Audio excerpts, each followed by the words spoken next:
चलिए दोस्तों, आज हम करते हैं एक्सेल पर कुछ प्रैक्टिकल। तो एक्सेल को ओपन करने के लिए क्या करना है, रन में जाना है। यहाँ पर आपको टाइप करना है एक्सेल, देन प्रेस कर देना है एंटर। इसके बाद इस ब्लैंक शीट पर क्लिक करना है। ये है दोस्तों एक्सेल की एक शीट जो कि आपके सामने खुल चुकी है। ठीक है। अब मैं आप लोगों को कुछ चीजें इसमें दिखाना चाहूंगा। सबसे पहले तो हम ये जानते हैं कि इस एक्सेल के अंदर कितने रो एंड कॉलम है। ठीक है दोस्तों। तो आप यहाँ पर देख पा रहे हैं नंबरिंग।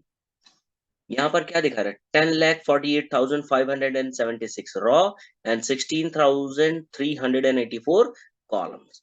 ठीक है दोस्तों। तो यहाँ पर इसे कॉलम कहते हैं और ये है रॉ। मालूम है ये आप सभी को, हमने इंट्रोडक्टरी क्लास में देखा था, डायग्राम बनाया था। और ये जो छोटे छोटे बॉक्सेस नजर आ रहे हैं इन्हें कहा जाता है सेल्स। चलिए हम सेल को आइडेंटिफाई करना सीखते हैं दोस्तों। मैंने अभी एक नंबर लिखा है, ये कौन से सेल में है, तो आपको ध्यान से देखना है। ये है डी एंड डी में कौन सा नंबर, D6। जी हाँ, D6 में 5 नंबर हमने लिखा है। ये कौन से सेल में है, तो ये लिखा हमने H9 में। आप देखेंगे यहाँ पर H के नीचे लाइनिंग आ गई है और यहाँ नंबर के साथ भी एक लाइनिंग, बोल्ड लाइनिंग नजर आ रही है यहाँ पर। तो ये इससे आसान हो जाता है मैं सेल्स को आइडेंटिफाई करना। L13। ठीक है दोस्तों। तो हम यहाँ से भी देख सकते हैं और एक इसका तरीका ये भी है कि हम यहाँ पर भी देख सकते हैं दोस्तों, ये। ठीक है। हम जिस भी सेल में जाएंगे, टाइप करेंगे, नाम लिखेंगे, वो वहां पर हमें दिखाता जाएगा। या फिर आप जिस भी सेल में मूव करेंगे, ये देखिए यहाँ पर चेंज हो रहे हैं, देख पा रहे हैं आप लोग। बट फिर भी दोस्तों, इसका आंख बंद करके आपको भरोसा नहीं करना है। यदि एक्सेल को आप ऑपरेट कर रहे हो तब आप करेंगे, अदरवाइज इस पर आंख बंद करके भरोसा आपको नहीं करना है। क्यों नहीं करना है, कि मान लीजिए किसी ने नंबर यहाँ पर लिखा और उसके बाद सिलेक्शन हटाकर किसी और सेल में चला गया। तो अगर आपसे पूछते हैं कौन से सेल में लिखा है, तो यहाँ तो G7 दिखा रहे हैं, जबकि हम तो कहाँ लिख कर रहे हैं, F7 में। तो दोस्तों इसीलिए इन सारी चीजों को ध्यान में रखना है। तो मैं उम्मीद करता हूँ आपको सेल्स की पहचान करनी आ चुकी है। आपको पता चल गया कितने रो एंड कितने कॉलम होते हैं, इसमें कॉलम कौन से हैं और रो कौन से हैं। अब हम बात करने वाले हैं कॉलम की विड्थ को किस प्रकार से बढ़ाया जाता है। दोस्तों विड्थ होता है इसकी इस तरह से चौड़ाई, और हाइट होती है इस तरह से इसकी लंबाई। चलिए मैं इसमें एक नाम लिखता हूँ।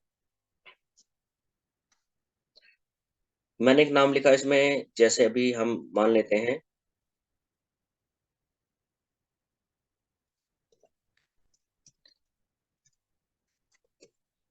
संदर्भ दीप। मैंने एक नाम लिखा है इसमें दोस्तों। ठीक है। आप देख पा रहे हैं संदर्भ दीप। अब ये जो नाम है, ये सेल से क्या हो रहा है, बाहर जा रहे हैं। भाई A1 सेल है ये, लेकिन ये तो बी में भी जा रहे हैं। अब क्या करेंगे ऐसे स्थिति में, तो मैं दोस्तों आपको बताना चाहूंगा। अभी ये जो प्लस का निशान नजर आ रहा है आपको, इस मार्क को आपको लेकर जाना है यहाँ ऊपर की तरफ। सबसे पहले उस सेल में क्लिक कर देना है जिसके अंदर आपने लिखा हुआ है, और उसके बाद इस प्लस के निशान को ऊपर की तरफ इस लाइन के साथ लेकर जाना है। जब ये लाइन पर आ जाए, दोनों तरफ ब्लैक कलर के एरो बने आ जाए, तब आपको इस पे कर देना है डबल क्लिक। तो ये क्या करेगा, सेल को ऑटो एडजस्ट करा देगा, सेल की विड्थ को बढ़ा देगा। चलिए रिपीट करते हैं दोस्तों इसे। ठीक है। इस प्रैक्टिकल को हम रिपीट करते हैं। जैसे देखिए यहाँ पर, अभी ये क्या है, संदर्भ दीप। ये ए सेल में लिखा है, लेकिन इसका almost half part B cell की तरफ भी आगे बढ़ रहा है, यानी कि ये पूरा नहीं हुआ है। हम क्या करेंगे, जिस सेल से हमने लिखना शुरू किया था उसमें क्लिक करेंगे और माउस के कर्सर को ऊपर की तरफ ले जाएंगे। जब ये ब्लैक एरो बना आ जाए दोनों तरफ, तो इस पर डबल क्लिक कर देंगे, तो ये विड्थ को ऑटोमेटिक एडजस्ट करा देगा। अब ये तो था सवाल कि सेल की विड्थ को बड़ा कर दिया। अब अगर हम कोई छोटा डिजिट लिखेंगे, तो क्या ऐसी पॉसिबिलिटी है क्या कि ये इससे इस सेल को छोटा कर दे, तो करके देखते हैं दोस्तों। यहाँ देखिए डबल क्लिक करेंगे, जी हाँ, देख पा रहे हैं आप। यानी जितना बड़ा आपने कंटेंट लिखा है उसके हिसाब से आप इसे सेटअप करा सकते हैं। यहाँ तक क्लियर हो गया दोस्तों। चलिए अब मैं इसमें कुछ और भी नंबर्स लिखने की कोशिश करता हूँ।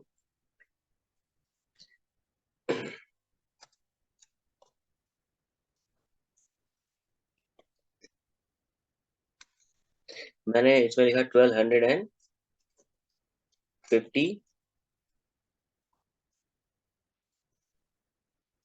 Rupees only. मैंने ऐसा कुछ लिख दिया इसमें। अब देखिए, सेल तो हमने सी से शुरू किया था, C1 से, लेकिन ये कहाँ तक पहुंच गया। तो हम यहाँ पर क्या करने जा रहे हैं, इस पर डबल क्लिक करेंगे तो इस सेल को इतना विड्थ इसकी बढ़ा देगा। लेकिन ध्यान रखिए दोस्तों, नीचे के सेल्स की विड्थ भी बढ़ जाएगी। तो अब समस्या यहाँ पर ये आती है, मान लीजिए आपकी ये लाइन बहुत बड़ी है, लेकिन कंडीशन ये आ रही है कि आपको नीचे के सेल्स में कोई भी चेंजेस नहीं करने हैं। तब आप क्या करेंगे? समझ रहे हैं आप मेरी बात को? कि मैं चाहता हूँ यहीं पर जो चेंजेस हों वो यहीं हों, नीचे की कोई भी सेल को किसी भी तरह से हम परेशान ना करें या फिर सेल में किसी भी तरह के चेंजेस को ना करें। तो इसे करने के लिए क्या करना पड़ता है दोस्तों? हमने जहाँ से लिखना शुरू किया उस सेल से शुरू करके इसे आगे जितने सेल्स को हम आपस में कनेक्ट करना चाहते हैं, मान लीजिए हम इतने सेल्स को जोड़ना चाहते हैं आपस में, सेलेक्ट करना है। इस होम टैब के अंदर ही आपको यहाँ पर देखिए एक ऑप्शन मिलेगा जिसे कहते हैं हम मर्ज एंड सेंटर। ये क्या करेगा? मर्ज का मतलब होता है इन सेल्स को, जितने सेल्स को सेलेक्ट किया इन्हें मिला देगा और टेक्स्ट को कर देगा सेंटर में। मैंने इस पे क्लिक किया, ये देखिए आप, ये तो हो गया मर्ज एंड सेंटर, यानी इसने इतने सेल्स को मिलाकर एक कर दिया और टेक्स्ट को कर दिया सेंटर में। बाकी नीचे वाले सेल्स आप देख सकते हैं दोस्तों, ये सब क्या है? सब अलग-अलग ही नज़र आ रहे हैं। मैं इसे थोड़ा-सा, अब यहाँ पर देखिए सेल्स की विजिबिलिटी उतनी बेहतर नहीं है, तो इसमें हम बॉर्डर लगा देंगे ताकि इसकी विजिबिलिटी थोड़ी बेहतर हो जाए। तो यहाँ होम टैब में ही फ़ॉन्ट सेक्शन में हमें देखने को मिलता है ऑल बॉर्डर, ये देखिए। अभी क्लियर है स्थिति यहाँ पर? ये चीज़ें समझ में आ गई हैं? ठीक है? अब हम यहाँ पर एक और नाम लिखेंगे और कुछ चीज़ों को सेटअप करने की कोशिश करेंगे। मैंने यहाँ पर लिखा संदीप सिंह यादव। मैंने एक नाम लिखा। अब ये नाम क्या हो रहा है दोस्तों? आप देख रहे हैं सेल के बाहर चला गया है, लेकिन अभी की कंडीशन ये है कि मैं चाहता हूँ ये सेल की विड्थ को ना बढ़ाना पड़े, इसकी हाइट बढ़ जाए किसी तरह से। तो जी हाँ दोस्तों, इसकी भी सुविधा उपलब्ध है एमएस एक्सेल के अंदर। तो एक्सेल में होम टैब में जिस सेल में आपने लिखा है उसे सेलेक्ट करेंगे। एक्सेल के होम टैब में जाने के बाद मर्ज एंड सेंटर के ऊपर आपको एक और ऑप्शन मिलेगा जो कि है रैप टेक्स्ट। रैप टेक्स्ट क्या करता है? आपका जो एक्स्ट्रा लार्ज टेक्स्ट है, उसे मल्टीपल लाइन्स में सेटअप कर देगा और वो एक ही सेल में आपको नज़र आने लगेगा। जैसे कि देखिए, अब ये संदीप सिंह यादव नेम आउट जा रहा था, लेकिन मैंने जैसे ही रैप टेक्स्ट पे क्लिक किया, तो इसने क्या किया? इसने सेल की हाइट को बढ़ा दिया और जिससे क्या हुआ? हमने इस लाइन को, इस नाम को एक ही सेल में सेटअप कर लिया। इसका एक और तरीका भी है दोस्तों। आपने यहाँ पर कुछ नाम लिखा, रमन, आपको लिखना है आगे सिंह, तो सिंह वर्ड इसमें तो नहीं आएगा, तो अब आप ऑल्ट के साथ एंटर प्रेस कर सकते हैं। अब आप टाइप करेंगे सिंह, तो आप देखेंगे यहाँ पर सेल की हाइट बढ़ गई है। तो आपको क्या करना है? ऑल्ट के साथ एंटर, ये शॉर्टकट की यूज़ करनी है सेल की हाइट को बढ़ाने के लिए। अब हम इन सभी को डिलीट करते हैं दोस्तों और अगले स्टेप की तरफ आगे बढ़ते हैं। मैं फिर से इनके सेल्स को के बॉर्डर ले ले रहा हूँ ताकि इसकी विजिबिलिटी थोड़ी बेहतर हो जाए। अब हम बात करने जा रहे हैं, विड्थ और हाइट बढ़ाना हमें समझ में आ गया सेल की, रैप टेक्स्ट और मर्ज एंड सेंटर समझ में आ गया। हम विड्थ को ऐसे बढ़ा सकते हैं और हाइट को ऐसे बढ़ा सकते हैं। ये ऑप्शन भी हमारे सामने उपलब्ध है। यहाँ तक क्लियर है दोस्तों? अब मैं बात करने वाला हूँ आप लोगों से सेल को इंसर्ट डिलीट करना, कैसे करते हैं वो सब चीज़ें। मैंने यहाँ एक नाम लिखा, अब इस नाम के अंदर मुझे अगर फ़ॉन्ट का स्टाइल बदलना है, तो ये तो आप सबको पहले से ही आ रहा है। यहाँ से जाकर आप फ़ॉन्ट का स्टाइल बदल सकते हैं, यहाँ से साइज़ बदल सकते हैं, ठीक है? यहाँ से बोल्ड, इटैलिक, अंडरलाइन जैसी चीज़ें अवेलेबल हैं, या ये सब कर सकते हैं, बॉर्डर ले सकते हैं। किसी लिखे हुए टेक्स्ट को, किस सेल को हाइलाइट करना है, जैसे कि मैंने इसे रमन को लिखा है, मैं चाहता हूँ इस सेल को हम हाइलाइट करें, तो हम यहाँ से क्या कर सकते हैं? फिल कलर ऑप्शन में जाकर बैकग्राउंड कलर चेंज कर सकते हैं, जिससे क्या होगा, क्या हमारा सेल हाइलाइटेड फॉर्म में हमें नज़र आने लगेगा। अब ठीक इसी तरह से जो हमने टेक्स्ट लिखा है, अगर टेक्स्ट का कलर चेंज करना है, तो हमें जाकर यहाँ से अपने टेक्स्ट के कलर को चेंज कर लेना है। तो आप ये कर लेंगे। यहाँ पर है ग्रो फॉन्ट, यानी सेलेक्टेड सेल में जो भी आपने लिखा है उसे बड़ा करना है टेक्स्ट को या छोटा करना है, तो आप ये सब चीज़ें यहाँ से भी कर सकते हैं दोस्तों। क्लियर है इतना? अगर मैं इस सेल की विड्थ को खुद ही मैन्युअली इंक्रीज़ करूँ और इसकी हाइट को भी बढ़ाऊँ, तो 2-3 चीज़ें मैं आपको और बताना चाहूँगा अभी। पहला ये है कि आप अपने सेलेक्टेड सेल के अंदर जो टेक्स्ट लिखा है, उसे कहाँ रखना चाहते हैं? लेफ्ट डायरेक्शन में या सेंटर में या फिर राइट साइड में? तो आप ये भी कर सकते हैं, बट एक चीज़ मैं आपको और बताना चाहूँगा दोस्तों, यहाँ पर लेफ्ट, सेंटर, राइट के अलावा bottom, middle and top alignment भी उपलब्ध है। तो आप इनमें से भी किसी एक चीज़ का उपयोग कर सकते हैं टेक्स्ट को सेटअप करने के लिए। ठीक है दोस्तों, इतना क्लियर है? अब हम बढ़ते हैं आगे कुछ और चीजों को परफॉर्म करने के लिए। ठीक है, इस टेक्स्ट के साइज को थोड़ा छोटा कर लेते हैं। अब हम करेंगे, मैंने यहाँ पर एक नाम लिखा, नाम लिखने के बाद ये सारे इफेक्ट्स आपको बताए। अब मैं इसमें कुछ नंबर्स लिखने जा रहा हूँ, 1 2 3 4 6 7 8, ऐसा कुछ। ठीक है, अब यहाँ पर हम देखेंगे क्या हुआ। 4 लिखने के बाद हम 5 लिखना भूल गए, और मान लीजिए इस तरह से हमारी पूरी शीट की एंट्री हो गई। अब क्या करें? क्या पूरी शीट मिटाएं? जी नहीं दोस्तों, तो हम यहाँ पर नए कॉलम को इंसर्ट कर सकते हैं। तो देखते हैं कैसे। इसी होम टैब में जाने के बाद आपको यहाँ पर देखिए, देखने को मिलेगा इंसर्ट टैब। इंसर्ट में ही आपसे पूछता है सेल इंसर्ट करना है, या फिर कोई रॉ इंसर्ट करना है, या कॉलम। इसकी शॉर्टकट की है दोस्तों कंट्रोल के साथ प्लस। कीबोर्ड पे कंट्रोल की को प्रेस करना है, जैसा कि मैं आपको अभी दिखाता हूँ।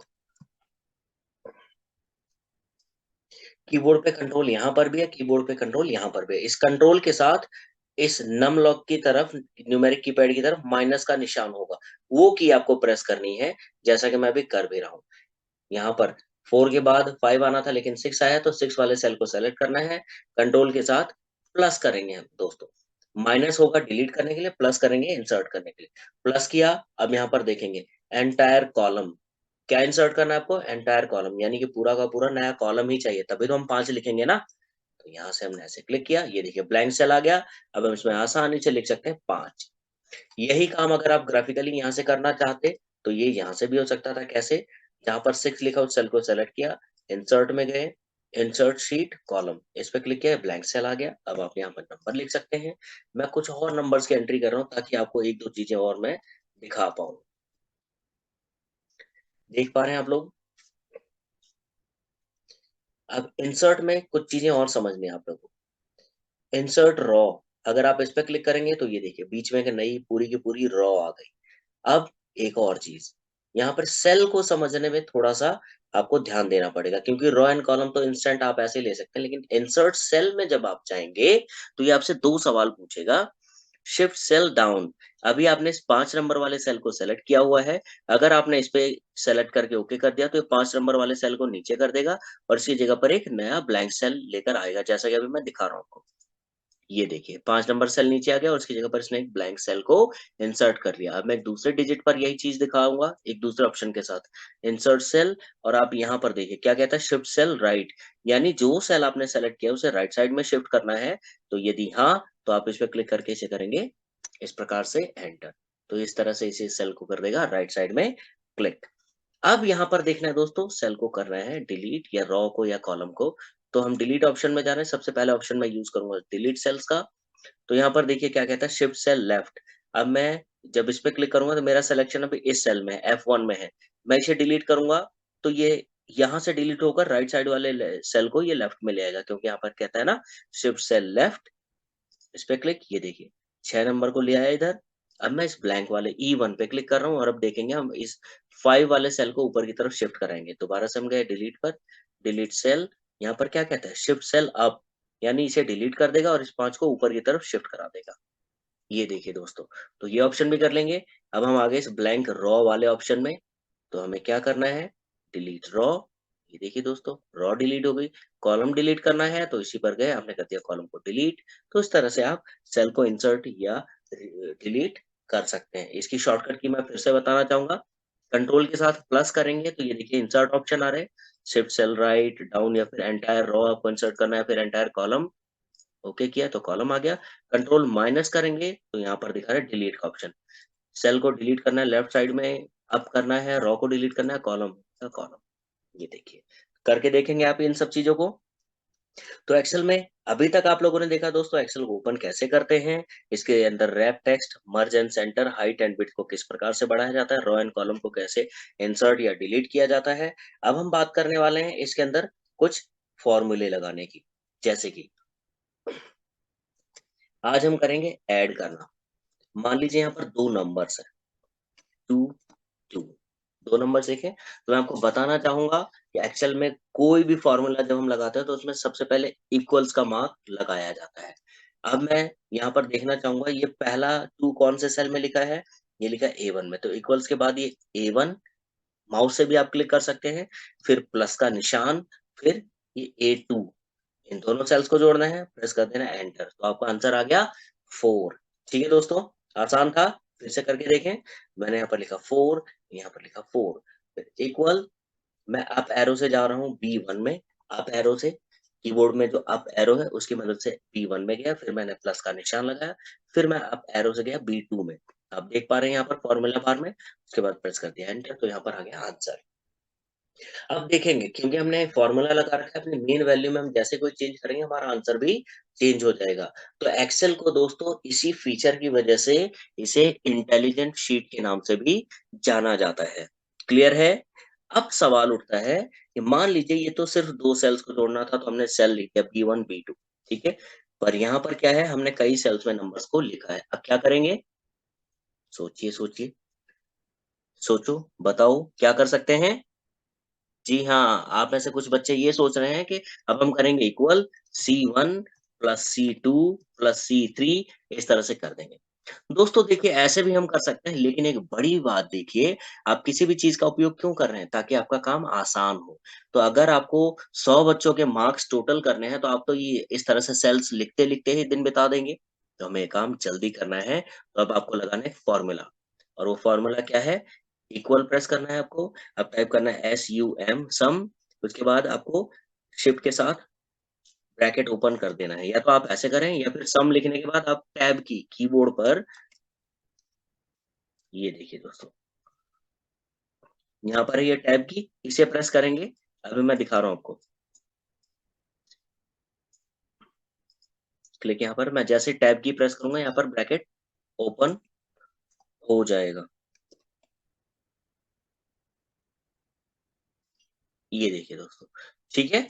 तो अब ये ओपन हो गया, अब इसमें करना क्या है, आपको देना है रेंज। रेंज का मतलब क्या होता है? कहाँ से कहाँ तक? तो इसकी शुरुआत कहाँ से है? C1 से है, तो मैंने लिखा C1, C1, अब कहाँ तक? तो कहाँ तक से पहले आपको लगाना है C1 के बाद सेमीकोलन। उसके बाद कहाँ तक जोड़ना है? C6 तक। 7 में तो आपको आंसर चाहिए ना, तो C6 तक हम जोड़ेंगे, C6। देख रहे हैं दोस्तों, ये पूरी रेंज सेलेक्ट हो गई है। अब हम ब्रैकेट को करेंगे क्लोज और कर देंगे एंटर। तो ये देखिए, ये है आपका आंसर। तो सम में हमने क्या फॉर्मूला लगाया, आप लोगों ने देखा? सम में हमने जो अभी फॉर्मूला लगाया वो है इक्वल सम C1 सेमीकोलन देन C6। ठीक है? देख पा रहे हैं आप लोग? अब अगर मैं अब इसकी वैल्यूज़ को चेंज करूँ, तो आप देखेंगे हमारा आंसर भी चेंज हो रहा है। दोस्तों ये है सबसे बड़ा फ़ायदा एमएस एक्सेल में काम करने का। ठीक है? अब मैं एक चीज़ और बताना चाहूँगा आपको। कुछ हमने इस तरह से नंबर्स लिखे हैं, इसकी एक शॉर्टकट की भी होती है। आप इन सेल्स को इस प्रकार से सेलेक्ट करेंगे, शुरू से लेकर लास्ट तक जहाँ तक आपने नंबर्स लिखा है, उसके बाद फिर कीबोर्ड पर आपको एक शॉर्टकट की प्रेस करनी है, जो कि आप देख रहे हैं। ये ऑल्ट की आपको नज़र आ रही है, इस ऑल्ट के साथ आपको इक्वल प्रेस करना है, तो उससे होगा क्या? ये ऑटो सम होकर रिज़ल्ट यहाँ पर आ जाएगा। मैंने प्रेस किया ऑल्ट इक्वल्स, ये देखिए, जुड़ गया। 1, 2, 3, 4, 5, 5 टाइम्स 4 लिखा हुआ है, इसका मतलब आंसर विल बी 20, जो कि हमारे सामने आ गया है। तो दोस्तों ये आप करके देखिए, और अगर कोई दिक्कत आती है तो आप हमें कमेंट सेक्शन में जाकर अपनी प्रॉब्लम लिखिए, और हम उसका सॉल्यूशन जल्द से जल्द आपको उपलब्ध कराएँगे। अब हम बात करते हैं सब्ट्रैक्ट की। हमने यहाँ पर वैल्यू लिखी 50 और यहाँ पर 10 माइनस करना है, ठीक है?